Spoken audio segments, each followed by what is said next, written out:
ভাবি ওর কি শরীরে পানি লাগছে। আমার বয়স যখন 2 বছর ছিল তখন আমার ওজন ছিল 20 কেজি। পুরোনো ব্রেডকে ফেলে দিবেন না, আর এরকম দুটো আলু অ্যাড করবেন, তারপরে দেখবেন কত মজার একটা স্ন্যাক্স তৈরি হয়। আসসালামু আলাইকুম সবাইকে, welcome back to Shana Suman blogs. কেমন আছো সবাই? চলে এলাম আরেকটা রোজার ব্লগ নিয়ে। আসলে প্রথম কয়েকটা রোজা তো আমার আজকে বেশ শরীরটা একটু খারাপ লাগছে, আর 2-3 দিন পর আমার আবার একটা মেলা আছে, সেটার প্রিপারেশনও নিতে হবে। যাই হোক, তো এই জন্য আমি বাসায় রান্না বান্না একটু কম করছি, যেটা কিনা প্রথম কয়েকটা রোজায় করেছিলাম। হয়তো একটা আইটেম বা 2টা আইটেমই করছি, কারণ 8 তারিখে আমার একটা মেলা আছে। সো তার আগে যে 2-4 দিন বাকি আছে আমার একটু গোছগাছ করে নিতে হবে। সো এখানে হচ্ছে আমি আলু সেদ্ধ করে রেখেছি। এটা দিয়ে আজকে আমি খুব মজার এবং সহজ আর ইউনিক একটা ইফতার আইটেম বানাবো। স্পেশালি বাসায় যদি এরকম ব্রেড থাকে যেটা কিনা মানে পুরানো হয়ে গেছে, হ্যাঁ পুরানো হয়ে গেছে বাট নষ্ট হয়নি, এটা ফ্রিজেই রাখা ছিল, তারপরও বেশ খানিকটাই পুরানো হয়ে গিয়েছে। তো এটাকে ফেলে না দিয়ে, এটা এখন খাওয়া হবে না, প্লাস ফেলে দেওয়া যাবে না অনেকগুলো ব্রেড লোক। তো এই জন্য আমি এটা দিয়ে কিছু একটা বানাবো। তো এই যে এখানে আমি ব্রেড গুলো নিচ্ছি। বাই দ্য ওয়ে, এগুলো ছিল ব্রাউন ব্রেড। আমার ব্রাউন ব্রেড খুবই খুবই পছন্দ, আমি হোয়াইট ব্রেড কমই খাই। এইগুলোর চারো ধার এখন আমি কেটে দেব।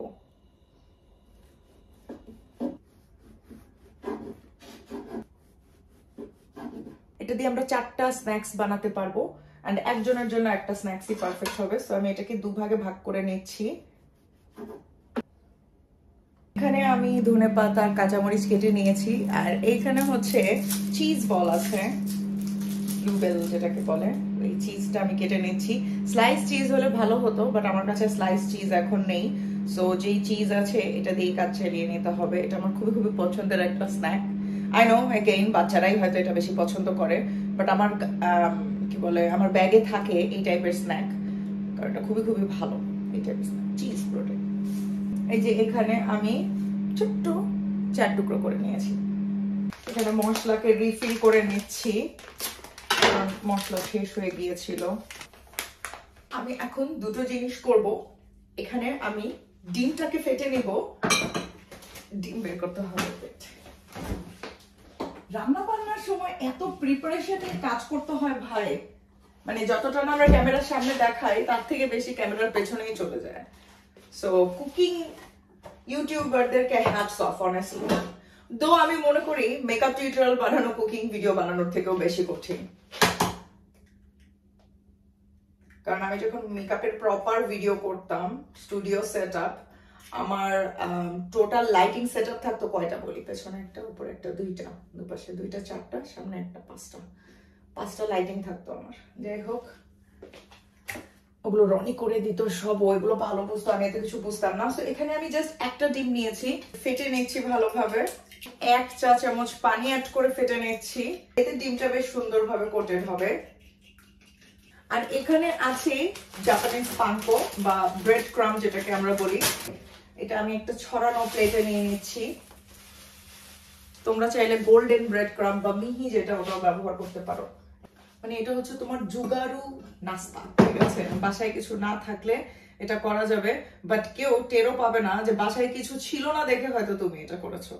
তো এখানে আমি আলুগুলো ছিলে নিচ্ছি। বললাম না যে কাজকর্ম করতে করতে আমি লেট হয়ে গিয়েছিল আমার, তো একটু পরে ইফতার। ভাত আছে, তরকারি আছে, সবই আছে, ওটা ডিনারে খাবো, বাট এটা বানিয়ে নেই। বিসমিল্লাহ। কফির পানিটা তুলে দেই, ইয়ে কফি টাইম। কফিটা বানিয়ে আমি যেটা করবো, আমি নামাজ পড়ে আসবো, এন্ড দেন আমি বাকি রান্নাটা করবো খেতে খেতে আর কি। না, আই থিঙ্ক ভাত তরকারিটা খেয়েই আসবো একদম, তারপর বাকি রান্না করবো, কারণ দিস ক্যান ওয়েট, সব ড্রাই ইনগ্রিডিয়েন্ট, আর আমি খাবো।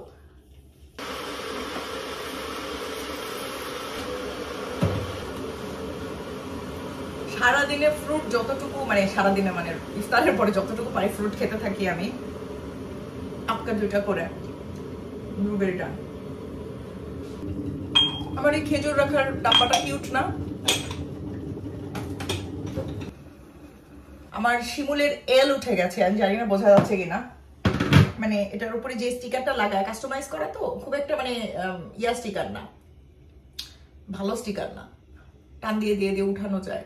Looks very pretty and fancy. আমার এত ভালো লাগে এই কাপগুলো, এত ফ্যান্সি। বাট এটার মধ্যে লাইক 2 চামচ কফিও আটে না, সত্যি কথা।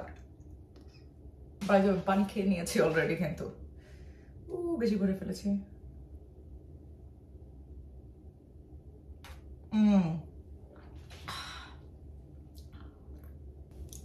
এই গুড বাচ্চারা, ভালো আছে তোমরা? আমাকে পুরো গুড বাচ্চার মা লাগতেছে না? আমাকে অ্যাকচুয়ালি দেখতে আমার মার মতোই লাগে। My mom is more prettier. ক্যামেরাটা এই হালকা মা, একটু by a new tripod honestly. যাই হোক, নামাজ পড়ে আসলাম। নামাজ পড়ার পরে একটা মজার কথা মনে পড়লো কফি দিয়ে। বাচ্চারা কফি খেতে চায় না। অনেকের বাচ্চারা কিন্তু আছে, বাবা মা কফি বানালে মানে ভেড়ার মতো কাঁদে, গলা গড়াগড়ি দিয়ে আছে কিন্তু অনেকেই, স্পেশালি কফি শপস। বাচ্চাদের জন্য কিন্তু কফি পাওয়া যায়, সেটাকে বলা হয় বেবি চিনো। কয়জন জানো এটা নাম বলো তো? আমি বেবি চিনোর নাম লাইক সামহাও কোনো একটা কারণে বহু বছর আগে জেনেছিলাম। তো বেবি চিনো হচ্ছে কি, আমি বলি তোমাকে, যখন মনে করো তোমরা কফি বানাচ্ছ, ঠিক আছে, বাচ্চারা কান্নাকাটি করছে, তখন ছোট একটা কাপে, মানে বাচ্চার যে কাপ, সেটাতে ওয়ার্ম মিল্ক দিবা। হ্যাঁ, কারণ ওয়ার্ম মিল্কটাই তো মজা। ওয়ার্ম মিল্ক দেওয়ার পরে 2টা কফির দানা, জাস্ট 2টা কফির দানা ছেড়ে দিবা। আর যেহেতু ওয়ার্ম মিল্ক, কফির দানাটা হালকা হালকা লাইক একটু কালার রিলিজ করবে, ঠিক আছে, ওপরে একটু কালার হবে। এটা কফির সাথে, মানে কফির কোনো টেস্ট স্মেল কিছুই আসবে না। বাট বাচ্চাদের জন্য এটা একটা coffee, and that's call babyccino. আপনি খাবেন কাপুচিনো, বাচ্চাকে দেবেন বেবি চিনো। ইন্টারেস্টিং না? আমরা যখন বাচ্চা ছিলাম, বেবি চিনো, আমার মা ঠেসে ঠেসে সেরেলাক চিনো খাওয়াতো আমাকে। আমি নাকি এত সেরেলাক খেতাম, আমি নাকি সেরেলাকের একটা ডাব্বা 2 দিনে শেষ করতাম। And I am not even joking. কেন বলছি জানো? আমার বয়স যখন 2 বছর ছিল, হোল্ড ইউর ব্রেথ, আমার বয়স যখন 2 বছর ছিল, তখন আমার ওজন ছিল 20 কেজি। আমি জন্মও হয়েছিলাম একটা মোটা সোটা বাচ্চা নিয়ে। আমার আম্মার নাকি ভয়াবহ অবস্থা হয়ে গিয়েছিল আমাকে জন্ম দিতে গিয়ে। আমি এত মোটা ছিলাম 2 বছরে, মানে 20 কেজি। আমি ঘুমিয়ে আছি, আম্মুর হয়তো পাশে বাড়ির ভাবিরা আসছে। একবার এক ভাবি আমার আম্মু, মানে আমাদের বাসায় এসে, আমি ঘুমাচ্ছিলাম, আম্মুকে দেখে, মানে আমাকে দেখে আম্মুকে বলছে, ভাবি ওর কি শরীরে পানি লাগছে? আমার আম্মা তো তেলে বেগুনে জ্বলে উঠছে। কি বলেন এসব ভাবি? আমার মেয়ের শরীরে পানি লাগছে মানে? আমার মেয়ে একটু ভালো স্বাস্থ্য, দোয়া রাখবেন, নজর দিবেন না। আমার আম্মু কিন্তু আবার সেই আমলের স্যাভেজ, বুঝছো? এখনকার তোমাদের উল্টাপাল্টা কমেন্টের আমি যেমন রিপ্লাই দিই, আমার আম্মু আগে ওইভাবে ভাবিদের কমেন্টের রিপ্লাই দিয়ে আসছে, বুঝছো? এখানে আমি আলুটাকে সুন্দরভাবে ম্যাশ করে নিলাম, বেসিক্যালি ভর্তা করে নিলাম। এবং আমার গায়ে এত মাংস ছিল যে আমার শরীরে এরকম ভাজে ভাজে, হাতে পায়ের ভাজে ভাজে আমার ঘা হয়ে যেত গরমে। তো আমার আব্বুর কাজ ছিল নাকি বসে বসে ওগুলো ক্লিন করা, মলম লাগানো। আমি বলছি তারপরেও আমাকে একটু কম খাওয়ায়, তোমরা স্বাভাবিক বাচ্চা বানাও না। আমি বলে তুমি পারফেক্ট ছিল। সো এটা হচ্ছে বাঙালি প্যারেন্টসদের স্ট্যান্ডার্ড। আমি বলবো যে মোটা বাচ্চা মানে ভালো বাচ্চা। এই জন্য আমি যখন শুকিয়ে গেছি, তখন অনেকেরই মনে হচ্ছে আমি অসুস্থ কিনা। উল্টা হওয়া উচিত, যারা বেশি মোটা, অসুস্থতা কিন্তু আমি দেখি তাদের বেশি থাকে। আলহামদুলিল্লাহ হেলদি। আমি লাস্টবার যখন ডক্টর দেখিয়েছিলাম, আমি আলহামদুলিল্লাহ কোনো অসুখে ডায়াগনোজ করি নাই। অ্যান্ড এনার্জি, আই হ্যাভ মাশাআল্লাহ, আই হ্যাভ গুড এনার্জি। আমি 3 তলায় থাকি, বাজার টেনে আনা and everything, and I did weight lifting as well. আমি এর আগেও বলেছি ভিডিওতে, আমার একটা পার্সেল আসে 25-30 কেজির, আমি ওগুলো একা টেনে উঠাতে পারি। আমি জানি না কয়েকজন আপু আছে যারা আমার ভিডিও দেখছেন, যারা আমাকে নিয়ে বিভিন্ন সময় নেগেটিভ কমেন্ট করেন, যে এটাও বলেছে যে শুধু আমি ক্যান্সারের রোগী হয়ে গেছি। আস্তাগফিরুল্লাহ। কারণ আমি নিজে একটা ক্যান্সারের রোগীর সামনে থেকে দেখেছি, আমি জানি তাদের জার্নিটা কি। আমার পরিচিত একজনের ক্যান্সার হয়েছে এখানে, বাংলাদেশে আমার পরিচিত একজনের ক্যান্সার হয়েছিল। আমি জানি যে ক্যান্সারের জার্নিটা কি হতে পারে, প্লাস আমি নিজে থেকে একজনকে দেখেছি। তো যে মানুষ মুখের উপরে ধরনের কথা বলে না, এটা আসলে ওদেরকেও দোষ দেওয়া যায় না। আমাদের ওই যে মাইন্ডসেটটা তৈরি হয়ে গেছে যে আমি শুকনা মানে আমাকে দেখতে খারাপ লাগছে, আর আমি অসুস্থ, মানে দুইটার যে কোনো একটা বলবে। একটা হয় এসে বলবে আল্লাহ এমন দেখা যাচ্ছে কেন। আমার কথা ছিল রোজা রমজানের দিন আমরা এগুলো একটু বন্ধ করি অ্যাটলিস্ট। আমাকে এমন দেখা যাচ্ছে কেন? আমি যদি এটা নিয়ে কষ্ট পেতাম বা ছোট মনে করতাম, আমি কিন্তু অনলাইনে এসে তোমাদের সামনে ভিডিও করতাম না। আমাকে যেমনই দেখা যাক, I feel better. And last ব্লগেও বলেছি, এগুলো নিয়ে সবসময় বলতে হয়, আই এম 38। অনেক ফলোয়ার বা সাবস্ক্রাইবার বা ভিউয়ার্স যারা দেখছো, তাদের মার বয়সী আমি কিন্তু, সত্যি কথা। এখন এই যে আলুটা সেদ্ধ করে নিলাম, এর মধ্যে দিয়ে দিলাম ধনে পাতা আর কাঁচামরিচ গুলো, ঠিক আছে। হ্যাটস অফ টু গৃহিণী আপুরা, রান্না বান্নাই বেশি করো, কারণ আমি লিটারালি একজনের রান্নার জন্য আমার মনে হয় যে সারাটা দিন আমার চলে যায়। এই যে কতগুলো থালাবাটি এখন আমার সিঙ্কের সামনে, আমার খাওয়াটা শেষ করে দৌড় দিতে হবে গোছগাছ করাতে, আমার বাসায় কাজ চলছে, মানে আমি কোনটা রেখে কোনটা করবো আমি বুঝি না। সো আমি এখানে একটা শুকনা, দেখছো আমি কি করতেছি, মাথায় যখন অনেক কাজ থাকে, এর মধ্যে আবার ব্লগও করতে হচ্ছে, না হলে আমার মন খারাপ হয় তোমাদের সাথে ব্লগ করতে। তোমরা ব্লগ দেখছো, আমার খুব ভালো লাগছে। আচ্ছা, এখানে একটা শুকনা মরিচ দিলাম। দেন আমার আরেকটা মশলা, যেমন এটা তো আমার মশলার বক্স, সবাই জানো, অনেক সুন্দর। এটা বানানো হয়েছে ফোকাস আর্ট অ্যান্ড ক্রাফট থেকে। আমি ফার্স্ট এটা ফোকাস আর্ট অ্যান্ড ক্রাফটকে বলি আমাকে বানিয়ে দিতে। অ্যান্ড লন্ডনে এই ধরনের মশলার ডিব্বা আর কেউ করে না কিন্তু, ঠিক আছে, ওর থেকে অর্ডার দিতে পারো। দেন দিচ্ছি আমি জিরা, অল্প একটু জিরা। আস্ত ধনে থাকলে আস্ত ধনেও দিতে পারো, আমার আস্ত ধনে নাই। সো এটাকে আমি জাস্ট একটু গ্রাইন্ড করে নিব, আমি যেরকম চাচ্ছিলাম আর কি, আধা ভাঙা টাইপের। এটা ছোট কিচেনে কাজ করতে গেলে সব থেকে বড় যে প্রবলেমটা হয় সেটা হচ্ছে জায়গার অভাব। জিনিসপত্র, যে জিনিসটা আমি করি সেটা হচ্ছে যে যেটা ইউজ করি সেটাই সরিয়ে রাখি, তো সরানোর জন্য একটা এক্সট্রা টাইম চলে যায়। এমন না যে তোমাদের ম্যাচ দেখাতে আমার কষ্ট, আমি মনে হয় একমাত্র ব্লগার যে কিনা ম্যাচ দেখাতে পছন্দ করি। অনেকবার আমি ম্যাচ দেখিয়েছি, আই ডোন্ট থিংক এতটা ম্যাচকে দেখিয়েছি, কারণ মাশাআল্লাহ লন্ডনে বা ইউকে তে যারা আছে সবার বাড়িঘর অনেক সাজানো, আমার ছাড়া। আচ্ছা যাই হোক, এখন আমি অ্যাড করে দিচ্ছি লবণ, মরিচ গুঁড়া দিচ্ছি এগুলো কালারের জন্য, একটু হলুদ গুঁড়া দিচ্ছি, হলুদ গুঁড়া বোঝাও যাবে না, ধনে গুঁড়া দিয়ে দিচ্ছি একটু, আর একটু জিরার গুঁড়া লাগবে না, জিরার গুঁড়া দিয়েছে অল্প, একটু গরম মশলা অল্প, লাগে 1 চিমটি। এইরকম একটা মিক্সচার হবে। আমি মোটামুটি 4 ভাগে ভাগ করে নিব দেখার জন্য, কারণ যেহেতু আমার 4টা স্যান্ডউইচ হবে, স্যান্ডউইচ বড়া বা যেটাই নাম বলো। এখানে আমি প্রথমে টমেটো কেচাপ নিচ্ছি, একটা ব্লুবেল চিজকে উপরে দিয়ে দিচ্ছি এভাবে, আরেকটা দিয়ে দিচ্ছি, একটু চেপে ধরবেন, একটু চেপে ধরলেই হয়ে যাবে। হাতে একটু পানি ভরিয়ে নিয়েছি আমি, ওটা নিচ্ছি, হাত ভালোভাবে ধুয়ে নিয়েছি বাই দ্য ওয়ে, চেপে ছড়িয়ে নিব ভালোভাবে। এই ব্রেডটা এখানে দিব, তারপরে আমি আলু ভর্তাটাকে ব্রেডের চারিদিকে ভালোভাবে লাগিয়ে নিব।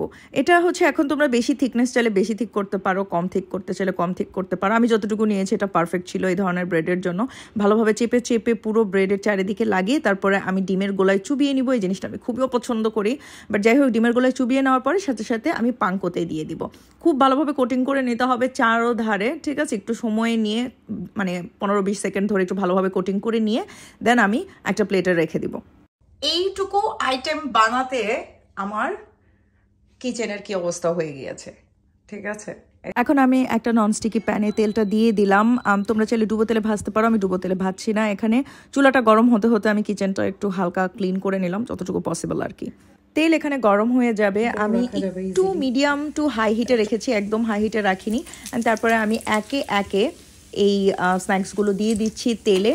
তোমরা কিন্তু চাইলে এগুলো ফ্রিজ করেও রেখে দিতে পারবে, সেক্ষেত্রে ইজিলি ফ্রিজ করে রাখতে পারবে। আমার বাসায় ফ্রিজ করে রাখার মতো অপশন আর নাই, আমার ফ্রিজ ছোট, তার মধ্যে এটা এখন ভরে গেছে পুরো।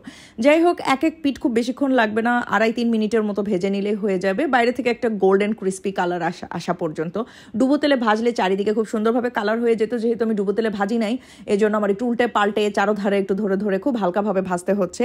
আর এটা খুব সাবধানে হ্যান্ডেল করবে, কারণ এটা কিন্তু বাইরে থেকে বেশ সফট থাকবে। ভাজা হয়ে গেলে কিচেন টাওয়ালের উপরে আমি রেখে নিব। That's it. চলো একটা সস বানাই আমি। এই সসটা বানানোটা খুবই ইজি আর আমার খুব পছন্দের একটা সস। তোমরা অনেকেই বলো যে আমি শুধু বিট লবণ খাই, কোনো সস খাই না, তো আজকে তোমাদের মজার একটা সস বানিয়ে দেখাচ্ছি।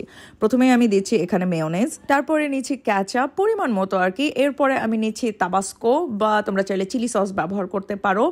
অ্যান্ড এরপরে আমার সব থেকে পছন্দের যে সস সেটা হচ্ছে নান্দোসের পেরি নয়েজ, আমার এটা খুবই পছন্দ। এর মধ্যেও মায়োনেজ দেওয়া আছে অ্যাকচুয়ালি, বাট এটা আমি দিয়ে নিচ্ছি, এটা অপশনাল। এটা না হলে বাকি 3টা সস দিয়েও তোমরা করতে পারবে। মিক্স করে নিলাম, এত মজার একটা সস হয়, এটা বার্গারের মধ্যে দিয়েও খেতেও মজা। ইফতারে তোমরা যে কোনো স্ন্যাক্স আইটেমের সাথে দিলে পছন্দ করবে, বড়রা বাচ্চারা সবাই পছন্দ করবে। এই তো রেডি হয়ে গেল আমার স্ন্যাক্স। এটার নাম কি দিব বলো তো? Inside out potato burger, potato sandwich, I don't know, একটা নাম হলেই হলো। এটা কেটে এখন দেখবো কেমন লাগছে দেখতে ভেতরে। সো ভেতরে দেখতে এমন হয়েছে, চিজটা একদম সফট হয়ে গিয়েছে। বিসমিল্লাহ। সি, চিজটা লাইক সফট হয়ে গিয়েছে। এটা সসটা অনেক মজা, ট্রাই করে দেখো। আলু ব্রেড আমরা কেনা পছন্দ করি, তাই না? ডিফারেন্ট একটু হয়ে গেল ইফতার। যাই হোক, এটাই ছিল আমার আজকের রোজার ব্লগ। ভালো থেকো সবাই, দেখা হবে নেক্সট রোজার ব্লগে। ততক্ষণ পর্যন্ত আল্লাহ হাফেজ।